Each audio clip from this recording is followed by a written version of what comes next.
السلام عليكم ورحمة الله وبركاته.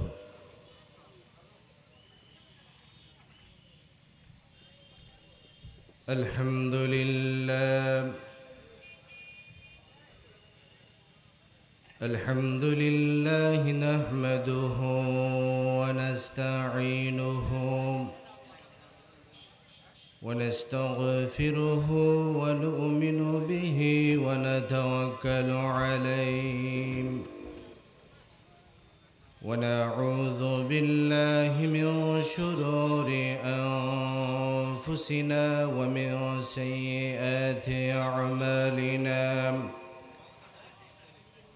من يهده الله فلا مضل له ومن يضلله فلا هادي له.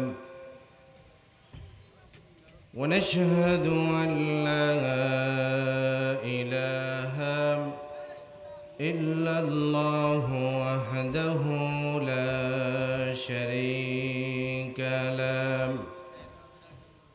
ونشهد أن سيدنا وحبيبنا ومولانا محمدا عبده ورسوله الذي أرسل رسوله بالحق بشيرا ونذيرا وداعيا إلى الله بإذنه وسراجا منيرا. فقد قال الله تعالى في كلامه المجيد وفي فرقانه الحميد. أعوذ بالله من الشيطان الرجيم. بسم الله الرحمن الرحيم. وقضى ربك ألا تعبدوا إلا إياه وبالوالدين إحسانا. إما يبلغن عندك الكبر أحدهما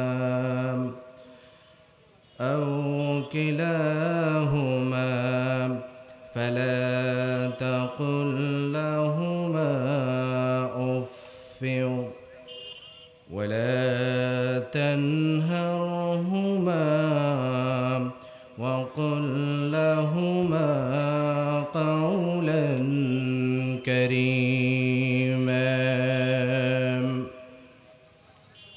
وقال تعالى أيضا في شان حبيبه ومحبوبه آمرا ومخبرا. إن الله وملائكته يصلون على النبي يا أيها الذين آمنوا صلوا عليه وسلموا تسليما. اللهم صل على سيدنا مولانا محمد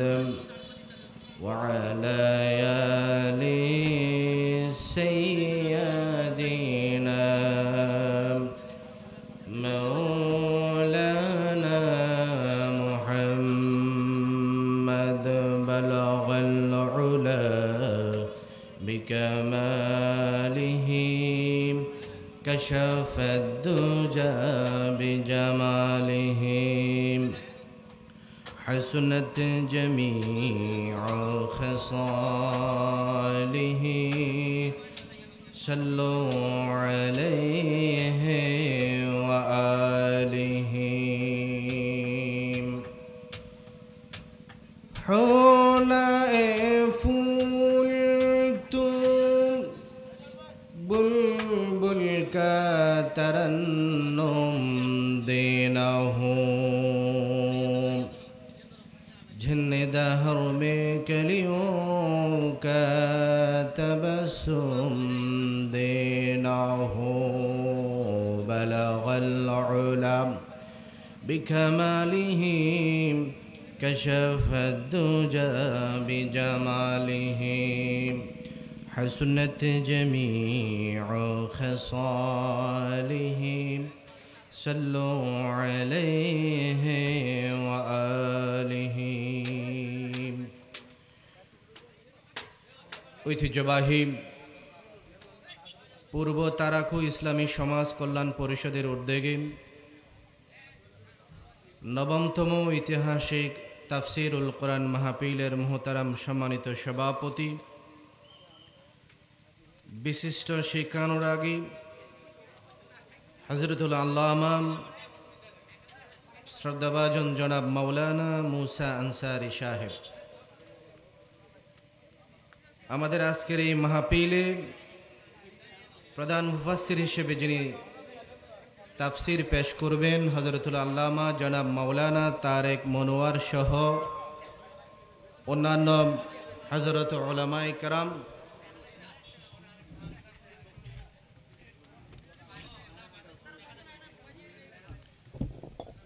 সম্মানিত উপস্থিতি পর্দার অন্তরে আমার পরম শ্রদ্ধেয়া মা এবং বোনেরা আসসালামু আলাইকুম ওয়া রাহমাতুল্লাহি তাআলা ওয়া বারাকাতুহু সম্মানিত হাজিরিন মহান আল্লাহ পাক সুবহানাহু ওয়া তাআলার দরবারে লাখো কোটি শুকরিয়া জ্ঞাপন করছি যিনি পূর্ব তারাকু ইসলামী সমাজ কল্যাণ পরিষদের উদ্যোগে সমস্ত কর্মী ভাইদেরকে নিয়ে আজকের এই ময়দানে কোরআনুল কারীমের একটি মাহফিল আয়োজন করার আল্লাহ পাক তৌফিক দান করেছেন সেজন্য আমরা মুনিবের কাছে শুকরিয়া আদায় করছি উচ্চ কণ্ঠে সকলে পড়ি আলহামদুলিল্লাহ সম্মানিত উপস্থিতি রাসূল পাক সাল্লাল্লাহু আলাইহি ওয়াসাল্লামের দরবারে লাখো কোটি শুকরিয়া জ্ঞাপন করছি যিনি যাকে সৃষ্টি না করলে আল্লাহ পাক 18,000 মখলুকাত সৃষ্টির কিছুই সৃষ্টি করতেন না সেই মহান মানবতার মুক্তির দূত জনাবে মুহাম্মদুর রাসূলুল্লাহ সাল্লাল্লাহু আলাইহি ওয়াসাল্লামের রূহে পবিত্র কদম মোবারকে আমরা লাখো কোটি দরুদ সালাম পৌঁছাই সকলে পড়ি সাল্লাল্লাহু আলাইহি ওয়াসাল্লাম সম্মানিত হাজিরিন মাহফিল বাস্তবায়ন কমিটির পক্ষ থেকে আমার নাম ঘোষণা করা হয়েছে অল্প সময়ে স্বল্প কথাবার্তা বলে আলোচনার ইতি টানব ইনশাআল্লাহ সম্মানিত উপস্থিতি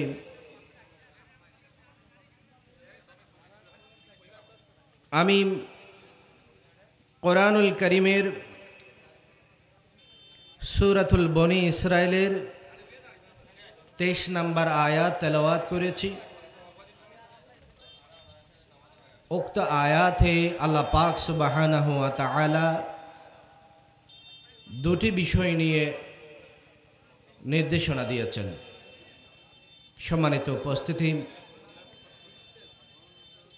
আমার আলোচনার আজকের এই টপিক হবে সূরা বনি ইসরাইলের 23 নম্বর আয়াতে আল্লাহ পাকের দুটি নির্দেশনা আল্লাহ পাক যদি আমার জেহেনের মধ্যে অপুরন্ত রহমত বরকত দান করেন, তাহলে চেষ্টা করব কোরআন এবং হাদিস থেকে উক্ত টপিক নিয়ে কিছুক্ষণ কথাবার্তা বলবো ইনশাআল্লাহ।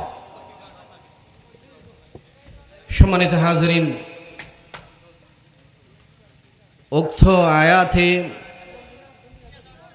আল্লাহ পাক সুবহানাহু ওয়া তাআলা দুটি বিষয় নিয়ে আলোকপাত করেছেন।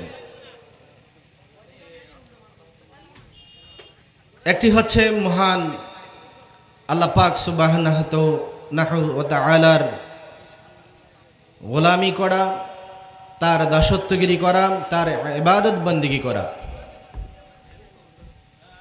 দ্বিতীয় নাম্বার হচ্ছে আল্লাহর পরে এই দুনিয়ার জমিনে মা এবং বাবার দাসত্বগিরি করা। সম্মানিত উপস্থিতি, আমরা আয়াতের প্রথম অংশ নিয়ে কিছুক্ষণ কথা বলি। আমি যদি আপনাদেরকে উদাহরণ দিই,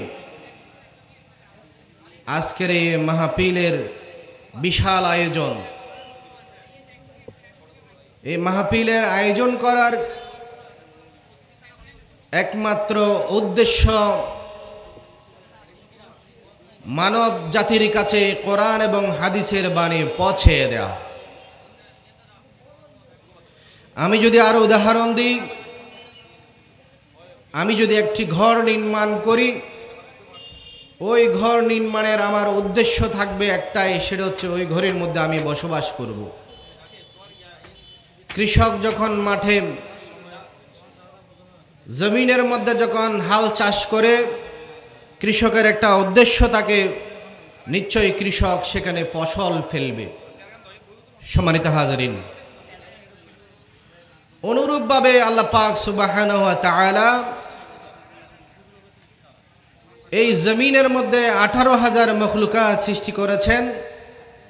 তদমধ্যেই ইনসানকে আল্লাহ পাক আশরাফুল মখলুকাত বলে ঘোষণা দিয়েছে, বলি সুবহানাল্লাহ।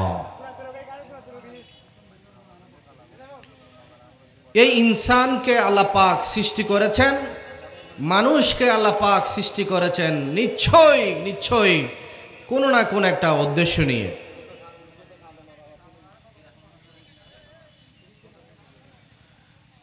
আল্লাহ রাব্বুল আলামিন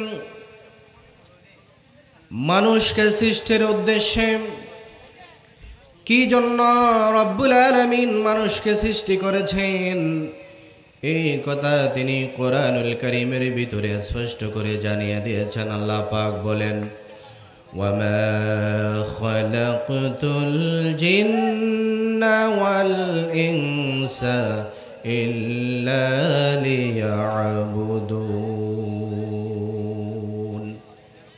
আমি মানুষ এবং জিন জাতকে সৃষ্টি করেছি কেবলমাত্র একমাত্র শুধুমাত্র আমি রব্বুল আলামিনের গোলামি করার জন্য, আল্লাহর ইবাদতের জন্য তিনি মানুষকে সৃষ্টি করেছেন। আল্লাহ পাক বলেন, বান্দারে তোমরা যদি আমার গোলামি করো, তাহলে 18,000 মখলুকাতের মধ্যে মানুষ ব্যতীত, ইনসান ব্যতীত অন্য সব মখলুকাত বান্দা তোমাদের গোলামি করবে।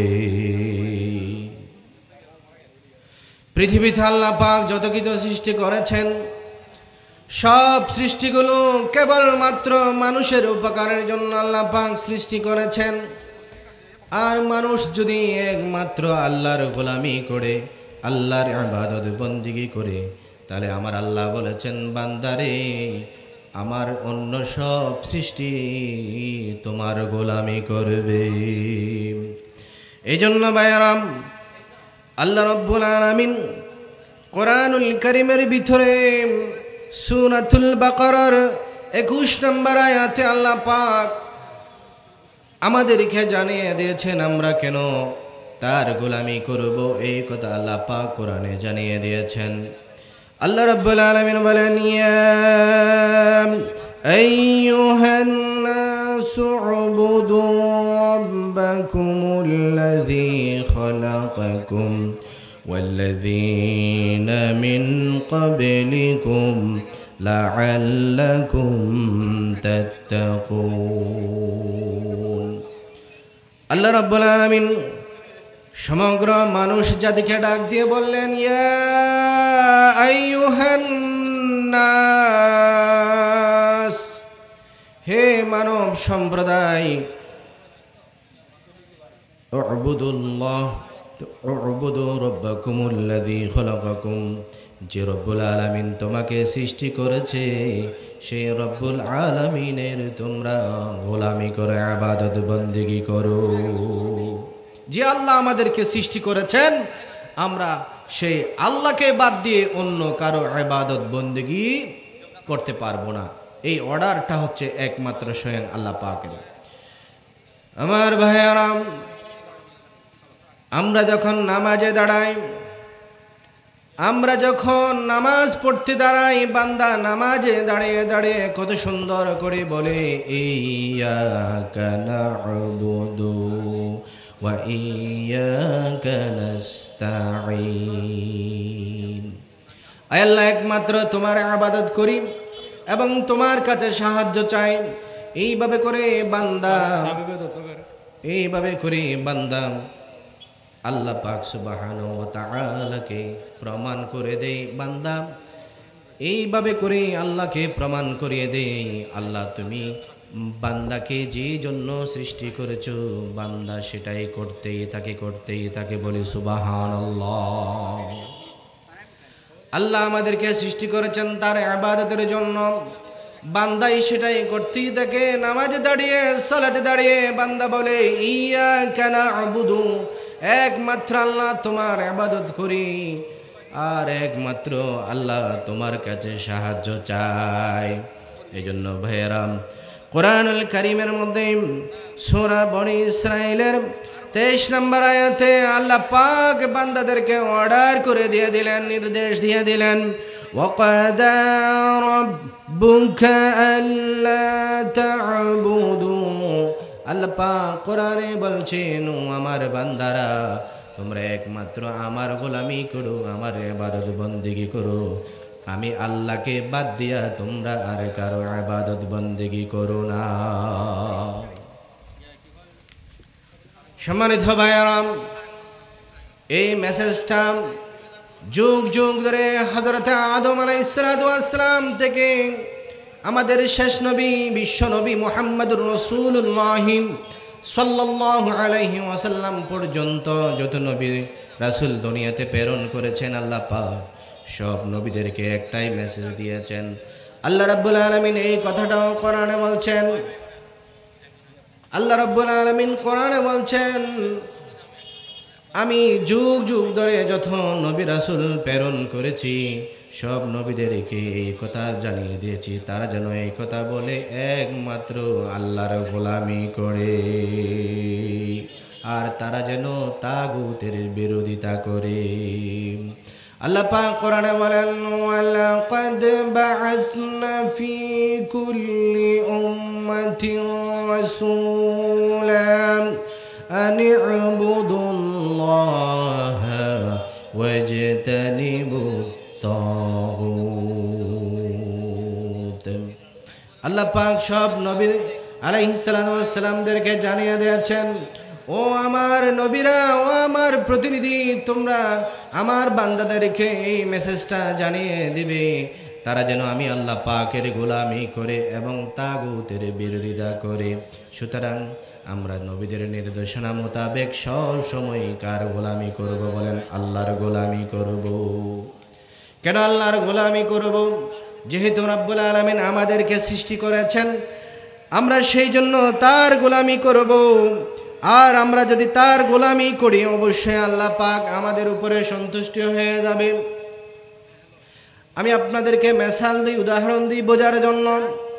পরিবারের যদি একজন কর্তা থাকে, ওই পরিবারের প্রধান যিনি, কর্তা যিনি, তিনি যদি পরিবারের অন্যান্য সদস্যদেরকে কোনো একটা নির্দেশনা দেয়, ওই নির্দেশনা অনুযায়ী পরিবারের সদস্যরা যদি সেটা পুঙ্খানুপুঙ্খানে পালন করে, অবশ্যই পরিবারের কর্তা যিনি, তিনি খুশি হয়ে একটা থ্যাঙ্কস জানায়, ধন্যবাদ দেয় যে তোমাকে একটা উপদেশ দিয়েছি, তোমাকে একটা কাজ দিয়েছি, তুমি আমার কাজটা যথাযথভাবে পালন করেছো। এই জন্য কর্তা অবশ্যই খুশি হয়ে তোমাকে একটা থ্যাঙ্কস দিবে, তোমাকে একটা ধন্যবাদ দিবে। অনুরূপভাবে যদি আমি আপনাদেরকে উদাহরণ দিই, আমাদের সমাজের একজন সমাজ প্রতিনিধি যদি আমাদেরকে কোনো একটা অর্ডার দেয়, নির্দেশ দেয়, আমি যদি সেই অর্ডারটা পালন করি, অনুরূপভাবে একজন আপনার ওয়ার্ড মেম্বার, একজন চেয়ারম্যান, একজন এমপি, একজন প্রধানমন্ত্রী যদি আমাদেরকে কোনো একটা নির্দেশনা দেয়, আপনি যদি সেই নির্দেশনা যথাযথভাবে পালন করেন, নিশ্চয়ই সে খুশি হয়ে আপনাকে একটা অবশ্যই ধন্যবাদ জানাবে। ঠিক কিনা বলেন আমার ভাইয়েরা? এই জন্য বান্দা যখন আল্লাহ পাক সুবহানাহু ওয়া তাআলার গোলামি করে, তখন আল্লাহ পাক খুশি হয়ে বান্দাদেরকে থ্যাঙ্কস জানায়, ধন্যবাদ জানায়। কিভাবে দেখেন, এই কথাটা আল্লাহ রাব্বুল আলামিন কোরআনুল কারীমের সূরাতুল বাকারার 21 নম্বর আয়াতের মধ্যে আল্লাহ পাক সুবহানাহু ওয়া তাআলা কত সুন্দর করে আমাদেরকে জানিয়ে দিয়েছেন। সূরা মাইদার 9 নম্বর আয়াত, সূরাতুল মাইদার 9 নম্বর আয়াতে আল্লাহ তাআলা সুন্দর করে জানিয়ে দিয়েছেন, ওয়া'আদাল্লাহুল্লাযীনা আমানু ওয়া আমিলুস সালিহাত লাহুম মাগফিরাতুন ওয়া আজরুন আযীম। আল্লাহ পাক ওয়াদা দিচ্ছেন, ওয়া'আদাল্লাহুল্লাযীনা আমানু, যারা আমার উপর ঈমান আনবে, ওয়া আমিলুস সালিহাত, এবং আমার নির্দেশনা মানবে, আমলে সালেহ করবে, আমি আল্লাহর গোলামি করবে, আমি আল্লাহ রাব্বুল আলামিন থ্যাঙ্কসটা, ধন্যবাদটা এইভাবে জানিয়ে দিলাম, লাহুম মাগফিরা, আমি রাব্বুল আলামিন তাদের জীবনের সমস্ত গুনাহ মাফ করে দিলাম। সুবহানাল্লাহ। শুধু তাই নয়, ওয়া আজরুন আযীমা, আল্লাহ পাক কাল কিয়ামতের ময়দানে বান্দাদেরকে উত্তম জজবা দান করবে। মুফাসসিরিনে কেরাম এখানে উত্তম জজবা বলতে এটাই বর্ণনা করেছেন যে কাল কিয়ামতের ময়দানে আল্লাহ পাক বান্দাকে বিনা হিসেবে জান্নাত দিয়ে দিবে। বলি সুবহানাল্লাহ। ভাইরা আমার, অবশ্যই আমরা আল্লাহর গোলামি করতে হবে, আল্লাহর নির্দেশ মানতে হবে। যদি আমরা আল্লাহর নির্দেশনা মানি, যদি আমরা আল্লাহর গোলামি করি, আল্লাহর ইবাদত বন্দেগী করি, তাহলে আল্লাহ পাক খুশি হয়ে কাল কিয়ামতের ময়দানে আমাদের জীবনের সমস্ত পাপসমূহ মোচন করে দিয়ে তিনি আমাদেরকে জান্নাত দান করবে।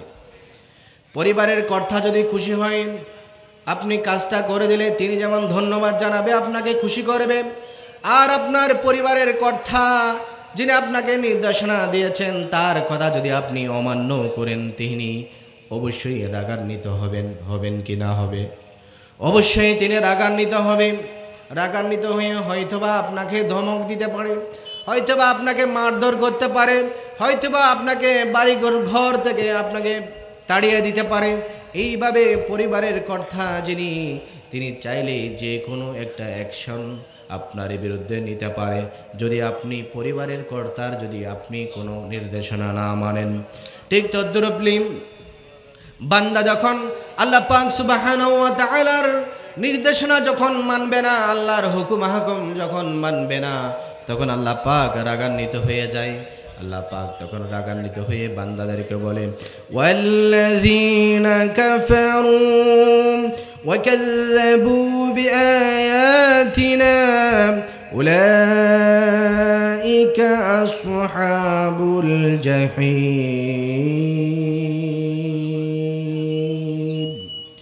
আল্লাহ রাব্বুল আলামিন সূরাতুল মায়েদার 10 নম্বর আয়াতে কত সুন্দর করে জানিয়ে দিলেন। তিনি বলেন, ও আমার বান্দারা, তোমরা যদি আমাকে অস্বীকার করো, আমাকে যদি তোমরা অস্বীকার করো, তোমরা যদি আমার দিকে নির্দেশনা যদি না মানো, ওয়াকাযযাবু বিআয়াতিনা, আর যদি আমার আয়াত সমূহকে, আমার বাণীকে তোমরা যদি অস্বীকার করো, উলাইকা আসহাবুল জাহিম, তাহলে আমি রব্বুল আলামিন কাল কিয়ামতের ময়দানে জাহিম নামক জাহান্নামে তোমাদেরকে নিক্ষেপ করব। বলি নাউযুবিল্লাহ। সম্মানিত ভাইরা, তাহলে আমরা অবশ্যই আল্লাহর গোলামি করব, আল্লাহর দাসত্বগিরি করব। আর যদি আমরা আল্লাহর দাসত্বগিরি করি তাহলে অবশ্যই আল্লাহ পরপরে আমাদের জন্য জান্নাত রেখেছেন। আর যদি আমরা আল্লাহর গোলামি বাদ দিয়ে অন্য কারো গোলামি করি তাহলে পরপরে আমাদের জন্য জাহান্নাম ছাড়া আর কিচ্ছু নাই। ভাইয়েরা আমার, আল্লাহর গোলামি করতে যায় আল্লাহর সাথে কাউকে শরীক করা যাবে না, আল্লাহর সমকক্ষ কাউকে মনে করা যাবে না, আল্লাহর সমতুল্য কাউকে মনে করা যাবে না। এই জন্য আল্লাহ রাব্বুল আলামিন সূরা নিসার 36 নম্বর আয়াতে আল্লাহ পাক কত সুন্দর করে বান্দাদেরকে জানিয়ে দিলেন। আল্লাহ পাক বলেন, ওয়া'বুদুল্লাহা ওয়া লা তুশরিকু বিহি শাইআ। ও আমার বান্দারা, তোমরা একমাত্র আমার গোলামি করবে, আমার ইবাদত বন্দেগী করবে। আর আমার ইবাদত বন্দেগী করতে গিয়ে তোমরা আমার সাথে কাউকে শরীক করবা না। আল্লাহর সাথে কাউকে শরীক করা যাবে না। আল্লাহর ইবাদত বন্দেগী করতে গিয়ে আল্লাহর সমকক্ষ, আল্লাহর সমতুল্য কেউ আছে এরকম চিন্তা ভাবনা করে এদিক সেদিক আউল বাউল পথে দৌড়াদৌড়ি করা যাবে না। এখন আমাদের দেশে এমন এক শ্রেণীর মানুষ আছে যারা বিভিন্ন দরবারে বাবার কাছে যায় দূরে যে বাবা সব কিছু করতে পারে, খাজা বাবার দরবারে কেউ ফিরে না খালি হাতে। এইরকম করে অনেক সময় তারা কথা বলে। আবার এটাও বলে যে বাবা তোমার দরবারে সব পাগলের খেলা। আচ্ছা বলুন তো, যেই বাবার পিছনে তারা দূরে সেই বাবা তো পাগলে কি কিছু করতে পারবে? কখনোই পারবে না। কারণ পাগলে কি না বলে ছাগলে কি না খায়। তো পাগল নিজেই তো ঠিক নাই, সে আরেকজনের কিভাবে উপকার করবে? তাহলে সুতরাং আমরা বুঝতে পারি বাবার পিছনে যারা দৌড়ে এরা সব পাগল আর ছাগল, ঠিক না বলেন? এরা সব পাগল আর ছাগল ছাড়া কেউ বাবার পিছনে দৌড়ে না। আমরা একমাত্র মহান আল্লাহ পাকের কাছে দৌড়ি, আল্লাহর কাছে। এই জন্য আমরা চাই যিনি আমাদেরকে সৃষ্টি করেছেন, যিনি হলেন সব ক্ষমতার মালিক, ঠিক না বলেন? আমার ভাইয়েরাম, আল্লাহ রাব্বুল আলামিন কোরআনুল কারীমের মধ্যে বলছেন, তাবারাকাল্লাযী বিয়াদিহিল মুলকু ওয়া হুয়া আলা কুল্লি শাইইন কাদির। আল্লাহ পাক বলছেন, আমি সেই মহান আল্লাহ, পুত পবিত্র আমি সেই আল্লাহ যার হাতে হলেন সমস্ত ক্ষমতা, যিনি আমার আপনার ভাগ্য পরিবর্তন করতে পারবে। আমাদের যত কিছুর সমস্যা আছে তিনি সব সমাধান করতে পারবে। সুতরাং আমরা তাকে বাদ দিয়া অন্য কারো কাছে গিয়ে চাওয়া, সেটা হচ্ছে বোকামির আড্ডা ছাড়া আর কিচ্ছু না। ঘোড়ার ডিম ছাড়া কিছু পাবে না, গাধার ডিম ছাড়া এই বাবাদের পিছনে দৌড়লে কিচ্ছু পাওয়া যাবে না। সুতরাং আমরা আল্লাহকে বাদ দিয়া অন্য কারো কাছে কিছু চাইব না এবং অন্য কারো গোলামি করব না। একমাত্র আল্লাহর কাছে চাইব, একমাত্র আল্লাহর গোলামি করব। এই জন্য বান্দা নামাজের মধ্যে দাঁড়িয়ে, নামাজ হলো আসসালাতু মিরাজুল মুমিনিন, নামাজ হলো মুমিনদের জন্য মেরাজ। অর্থাৎ নামাজের মাধ্যমে বান্দা আল্লাহর সাথে সরাসরি কথা বলে। তখন বান্দা আল্লাহকে বলে, ইয়্যাকা না'বুদু ওয়া ইয়্যাকা নাস্তাঈন। আল্লাহ একমাত্র তোমার গোলামি করি, আল্লাহ একমাত্র তোমার ইবাদত বন্দি করি, আল্লাহ তোমার কাছে সাহায্য চাই। এইভাবে করে বান্দা নামাজে দাঁড়িয়ে আল্লাহর সাথে কথা বলে নামাজ থেকে যখন বান্দা বেরিয়ে আসে, এরপর বান্দা তুমি কিভাবে কুফরি করো, মুনাফিকগিরি করো? যে আল্লাহর কাছে নামাজে দাঁড়িয়ে বললাম আল্লাহ তোমার ইবাদত করি, তোমার কাছে সাহায্য চাই। নামাজ থেকে যখন আমরা বেরিয়ে আসি তখন আমরা কিভাবে বলি যে অমুক বাবার কাছে সব পাওয়া যাবে, অমুক দরবারে গেলে সব পাওয়া যাবে, অমুক আস্থানায় গেলে সব পাওয়া যাবে। কিভাবে বান্দা এভাবে আল্লাহকে অস্বীকার করে? সুতরাং যারা এরকম অস্বীকার করবে, অস্বীকারী হচ্ছে কাফের। এরা হচ্ছে কাফের ছাড়া আর কিচ্ছু নয়। একজন কাফের শুধুমাত্র কেবলমাত্র আল্লাহকেই অস্বীকার করে, আর একজন মুমিন কখনো আল্লাহকে অস্বীকার করতে পারে না।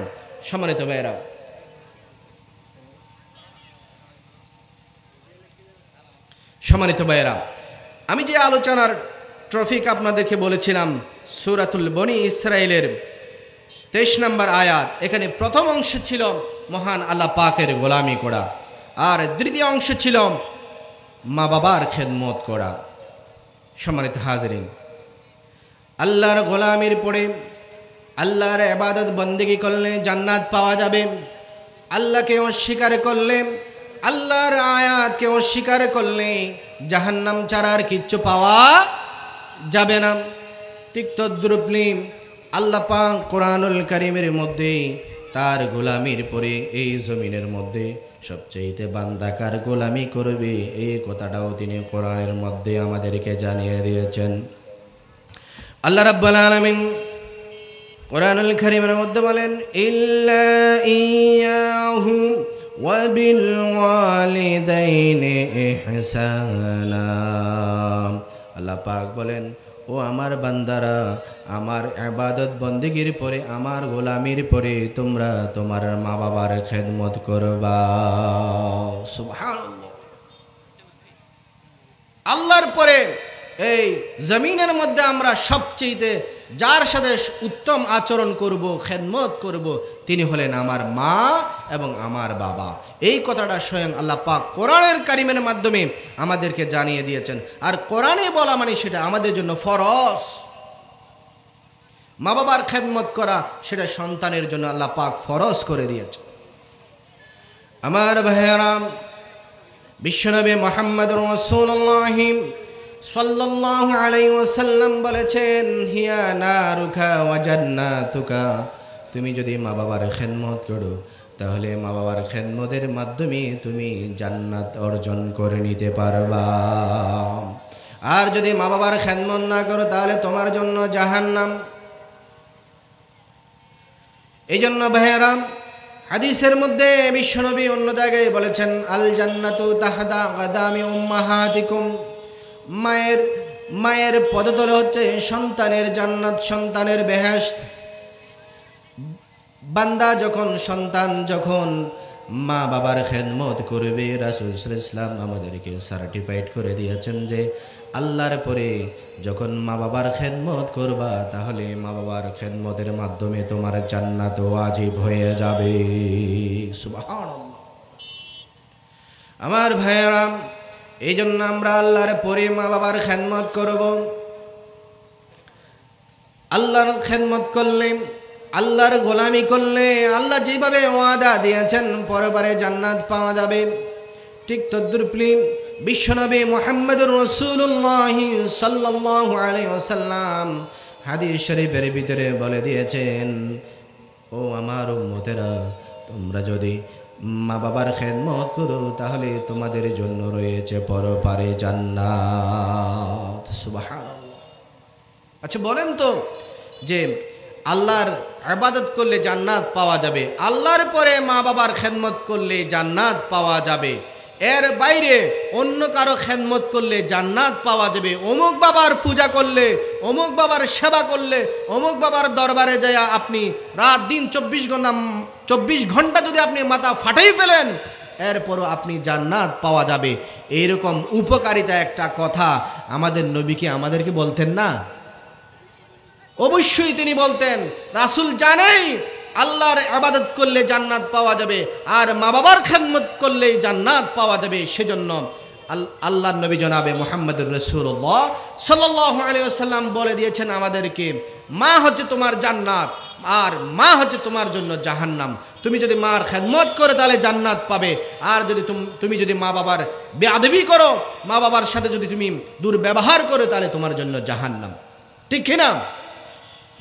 আল্লাহর গোলামি করলে জান্নাত পাওয়া যাবে, মা বাবার খেদমত করলে জান্নাত পাওয়া যাবে। আল্লাহকে অস্বীকার করলে আপনার জন্য জাহান্নাম, মা বাবার সাথে বেয়াদবি করলে আপনার জন্য জাহান্নাম। সুতরাং অনেক সময় আমাদের মুরব্বীরা কথা বলেছেন, মা বাবা হলেন আয়রে খোদা জায়রে খোদা, বলে না এরকম? অনেক সময় বলতে আমরা শুনেছি। এই দুনিয়ার জন্য আমার মা আমার বাবা হচ্ছে সবচেয়ে বড়, এর চাইতে বড় সম্মানের পাত্র পৃথিবীর বুকে আর কেউ হতে পারে না। সম্মানিত ভাইয়েরা, আল্লাহ পাক সুবহানাহু ওয়া তাআলা এই জন্য কোরআনুল কারীমের মধ্যে আমাদেরকে জানিয়ে দেন, وَقَضَىٰ رَبُّكَ أَلَّا تَعْبُدُوا إِلَّا إِيَّاهُ وبالوالدين إحسانا আল্লাহ পাক কোরআনে জানিয়ে দিলেন, আমার ইবাদতের পরে তোমরা জমিনের মধ্যে তোমার মা বাবার খেদমত করবা, মা বাবার সাথে সৎ ব্যবহার করবা।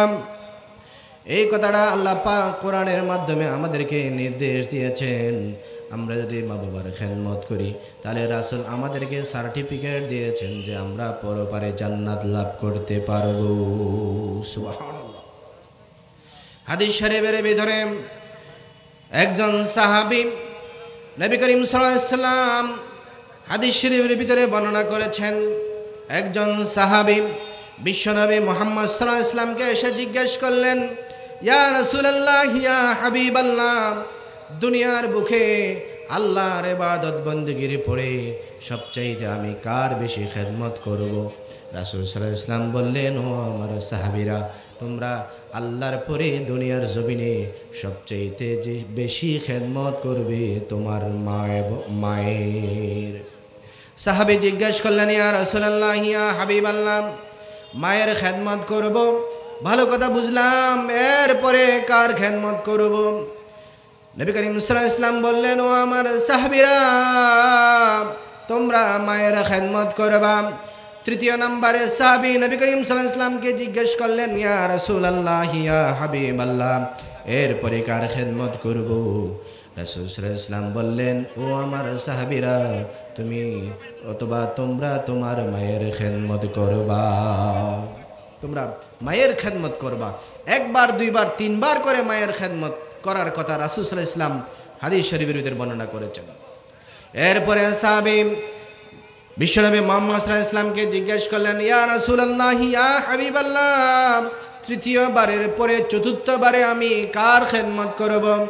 বিশ্বনবী মুহাম্মদ সাল্লাল্লাহু আলাইহি ওয়াসাল্লাম বললেন, ও আমার সাহাবী, চতুর্থ